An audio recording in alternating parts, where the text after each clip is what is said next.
নমস্কার। আজকে আলোচনা করব আগস্ট মাসের সাপ্তাহিক রাশিফল, অর্থাৎ মোটামুটি ধরুন এটা প্রথম সপ্তাহে, কেন 2 তারিখ আমাদের চলে গেল, এটা 3 তারিখ, অর্থাৎ 3 তারিখ টু 9 তারিখ সপ্তাহে, মাসের প্রথম সপ্তাহ। মোটামুটি আপনার জন্য কি অপেক্ষা করে আছে? কেননা মেজর কিছু চেঞ্জ না হলেও এই সপ্তাহে কিন্তু বুধ গ্রহ মিথুন রাশি ছেড়ে কর্কট রাশিতে প্রবেশ করবে। কবে? 5th August. এবং চন্দ্র তো মুখ করবেই, মেষে আসবে, তারপরে তার উচ্চ রাশি বিশ্বতে গমন করবে। সুতরাং কিছু কিছু রাশির জন্য যথেষ্ট ভালো, আর কিছু রাশির জন্য একটু সতর্কতা বা সাবধানতা, সেটাই আমরা ডিটেলে জানবো। একদম শরীর স্বাস্থ্য, তার মধ্যে থেকে আপনার কেরিয়ার পর্যন্ত কি অপেক্ষা করে আছে। কেননা বিগত যে সপ্তাহটা চলে গেল, হয়তো আমরা অনেক কিছু ভালো মন্দ গেছে, আমাদের অনেক কিছু কাজ আমাদের এগিয়েছে, কিছু কাজ পেন্ডিং রয়েছে, কিছু কাজ আবার এই সপ্তাহে আমরা কমপ্লিট করব। সুতরাং এই সপ্তাহটা আমাদের কাছে, যেহেতু মাসের প্রথম সপ্তাহ, অলরেডি আপনারা আমার মাসিক রাশিফল তো ফলো করছেন বা করবেন সারাটা মাস জুড়ে, এবং তার সাথে সাপ্তাহিক রাশিফল যদি ফলো করেন, তাহলে আপনার অনেকটাই উপকৃত বা অনেকটা আপনার এগিয়ে যেয়ে থাকতে পারবেন, যে সারাটা সপ্তাহ ইন্ডিভিজুয়াল আপনার কেমন যাচ্ছে। তার জন্য এই সাপ্তাহিক রাশিফল আপনাদের কাছে দেওয়া। চলুন তাহলে কথা না বাড়িয়ে এই সপ্তাহে আপনার রাশি কি বলছে একটু জেনে নিন। সিংহ রাশি আপনার সপ্তাহটা কেমন যাবে? আগের যে সপ্তাহটা গেল 2 তারিখ পর্যন্ত, অনেক কিছু প্ল্যান প্রোগ্রাম, অনেক কিছু চিন্তা ভাবনা, অনেক কিছু ভেবেছেন, মানে এগিয়েছেন, কতটা কাজ এগিয়েছে, কতটা কাজ পিছিয়েছে। কোনো ক্ষেত্রে একটু হয়তো আপনার ভয় ভীতি এসেছে, হয়তো ভাবছেন কখনো কোনো ঝামেলায় জড়িয়ে পড়বো কিনা, এরকম কিছু আপনি ফিল করেছেন। কিন্তু এই সপ্তাহটা আপনার জন্য কি অপেক্ষা করে আছে?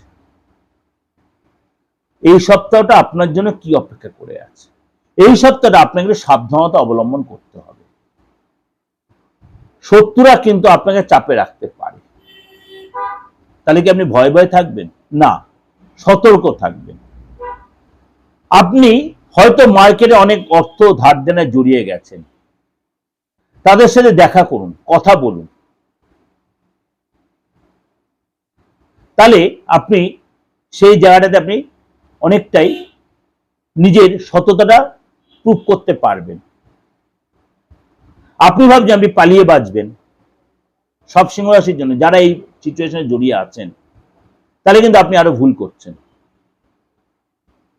কারণ একটা কথা বলি, আমরা যে অন্যায় বা যে কাজই করি, যদি আমরা ডিভাইন পাওয়ারকে ভরসা করি বা বিশ্বাস করি, তার চোখ কিন্তু এড়ানো যায় না। সুতরাং আপনাদের একটাই কথা বলবো সিংহ রাশির লোকেদের, যদি কিছু জ্ঞানত অজ্ঞাত ভুল করে ফেলেন, অবশ্যই এটা রেক্টিফায়ারের সুযোগ আছে। এই সপ্তাহটা আপনাকে কিছু ক্ষেত্রে সেরকম কিন্তু সুযোগ কিন্তু আপনি পাবেন। অবশ্যই সেটা আপনি করবেন কিনা সেটা আপনার নিজস্ব ব্যক্তিগত ব্যাপার।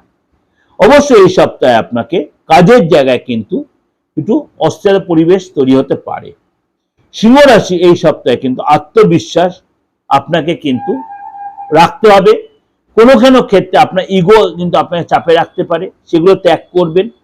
এই সপ্তাহে আপনার অভিমান আসতে পারে, অভিমান করবেন না, তর্ক বিতর্কে জড়াবেন না, কারোর সাথে ইগো দেখাবেন না, এবং কোনো কারোর সাথে কথাবার্তা ব্যবহারে সংযত থাকবেন। আইনি ঝামেলা আসতে পারে, পুলিশি ডাক আসতে পারে, নম্রতা বজায় রাখবেন। এবং এই সপ্তাহে আপনার শব্দ প্রয়োগে যত্নশীল হবেন। অন্যথা আপনার কিন্তু এই সপ্তাহে কিন্তু আপনি হট করে কোনো আইনি ঝামেলা, তর্ক বিতর্ক, অশান্তিতে জড়িয়ে পড়তে পারেন। সপ্তাহের মধ্যভাগে বড় কোনো সমস্যা ঘরে হতে পারে, কোর্ট কাচারি, আইনি ঝামেলায় জড়াতে পারেন। মনটা বড্ড অস্থির হয়ে থাকবে, টেনশন বাড়বে। সততা মেনটেন করুন, অনেকটাই আপনি এখানে রিলিফ পাবেন। ঘরে পরিবারের কোনো বয়স্ক লোকের সদস্যদের শরীর স্বাস্থ্যের চিন্তা থাকবে, বিশেষ করে মা বা বাবার শরীর নিয়ে টেনশন থাকতে হবে, চিন্তা বাড়বে।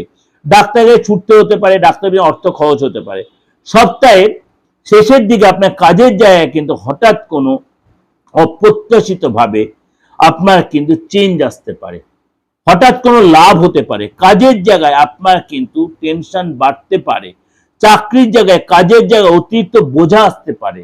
মাথায় রাখবেন কথাগুলো। কাজের জায়গায় অতিরিক্ত দায়িত্ব, যে কাজ আপনার নয় অন্যের কাজ আপনার কাজে দায়িত্ব আসতে পারে। এই সপ্তাহে আপনার কিন্তু অনেক বেশি পরিশ্রম করতে হবে। ব্যবসায় আপনার এই সপ্তাহে কিন্তু ভালো মন্দ মিশিয়ে অনেক কিছু দেখা যাবে, আপনার অর্ডারটা এসেছে ঠিকই, কিন্তু অর্ডারটা মাঝখানে তো আপনার ডিলে হয়ে গেল, বা আপনার স্টাফেরা আপনাকে ঝুলিয়ে দিল, মেশিনটা তো ব্রেকডাউন হলো, অর্থটা তো বেরিয়ে যেতে পারে, ঝুলে যেতে পারে। আর্থিক দিক দিয়ে আপনাকে কিন্তু বুঝে শুনে স্টেপ নিতে হবে, তাড়াহুড়া করবেন না। প্রেমের জায়গাটা কিন্তু আপনাকে ভালো রাখার জন্য আপনাকে কিন্তু পার্টনারের সাথে অবশ্যই তর্ক বিতর্ক এড়িয়ে চলুন, তাকে সময় দিন, সে কি বলছে অবশ্যই বোঝার চেষ্টা করুন। দাম্পত্য সুখ বজায় রাখার জন্য অবশ্যই পার্টনারকে প্রায়োরিটি দিন। যদি আপনি বিবাহিত হন, দাম্পত্য সুখ বজায় রাখার জন্য পার্টনারকে অবশ্যই প্রায়োরিটি দিন, তার কথা শুনুন। সে তার মতো করবেন কিনা সে পরের ব্যাপার, কিন্তু তার কথা শুনুন, তাহলে আপনি অনেকটাই সেখান থেকে বেরিয়ে আসতে পারবেন। শরীরটা নিয়ে বিশেষ করে হাড়ের যন্ত্রণা, স্পাইনাল কর্ডের ব্যথা বা সর্দি কাশি লাগার ব্যাপারটা আপনার কিন্তু হতে পারে। ভাই বোনের সাথে কথা বলার সাথে সংযত থাকবেন। কোনো কারণে কোনো কেউ বা কোনো প্রতিবেশীর দ্বারা আপনি অসুবিধা বা অশান্তিতে পড়তে পারেন, সেগুলো ঠান্ডা মাথায় পুলিশি ঝামেলায় জড়িয়ে পড়তে পারেন। কোনো কারণে কোনো কারোর কাছে আপনি অর্থ ধার নিয়েছে, সে টাকা শোধ করছেন, তার ঝামেলা আসতে পারে। সেগুলো আপনি কি ম্যানেজ করবেন, অবশ্যই কারোর সাথে কনসাল্ট করে নেবেন। অর্থাৎ মনটা একটু অস্থিরতার মধ্যে আপনার কাটতে পারে। এটা ওভারঅল একটা প্রেজেন্টেশন আপনাদের দিলাম, তার সত্ত্বেও ওভারঅল প্রেজেন্টেশন দিল গোরাশির বেস করেই কিন্তু আমি দিয়েছি আপনাদের, বিশেষ করে চন্দ্র রাশির উপরে বেস করে, কেন আপনার রাশির উপরেই চন্দ্র থাকবে। সপ্তাহের শুরুতে আপনার রাশির উপরেই চন্দ্র থাকবে, সুতরাং আপনার কিন্তু অর্থাৎ মনটা ভালো মন্দ মিশিয়ে হবে, মাঝে মাঝে মনটি একটু অস্থির, টেনশন বাড়বে। সুতরাং আপনাকে সেরম সিচুয়েশন হলে অবশ্যই আপনি জলটা বেশি করে খাবেন, জলটা বেশি করে খাবেন, টেনশন কম করে, ঘুমটা ঠিক মতো পর্যাপ্ত ঘুমের আপনার প্রয়োজন আছে। তারপর যদি আপনি কোনো প্রবলেম ফেস করেন, তাহলে কারোর সাথে কনসাল্ট করে নেবেন। যদি প্রাথমিক আপনার প্রয়োজন মনে করেন, অবশ্যই অনলাইনে প্রেডিকশনে নিতে পারেন।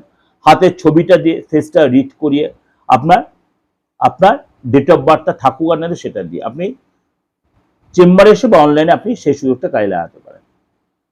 এবং যে কোনো প্রতিকারের জন্য অবশ্যই যোগাযোগ করতে পারেন, সেটা আপনার ব্যক্তিগত ব্যাপার।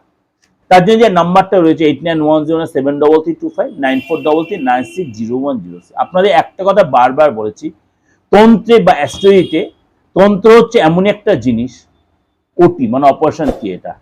আমি অন্তত এই 30-32 বছর প্রফেশনে মানে লক্ষ লোকের সার্ভিস দিয়েছি, বা হেল্প বা সে রেমুনারেশন নিয়েই বলুন, সেটা করেছি। সুতরাং আপনাদেরও বলি, আপনারাও যদি সেই ভরসা বা বিশ্বাসটা রাখতে পারেন, অল ওভার ইন্ডিয়াতে, শুধু ইন্ডিয়ার বাইরেও অনেকে আমার ক্লায়েন্ট রয়েছে, তারাও সেই বেনিফিটেড হয়েছেন আমার দ্বারা। সুতরাং আপনারা সেই সুযোগটা কাজে লাগাতে পারেন। ভালো থাকবেন, ঈশ্বর আপনাদের মঙ্গল করুক, ভগবান আপনাদের মঙ্গল করুক। নমস্কার।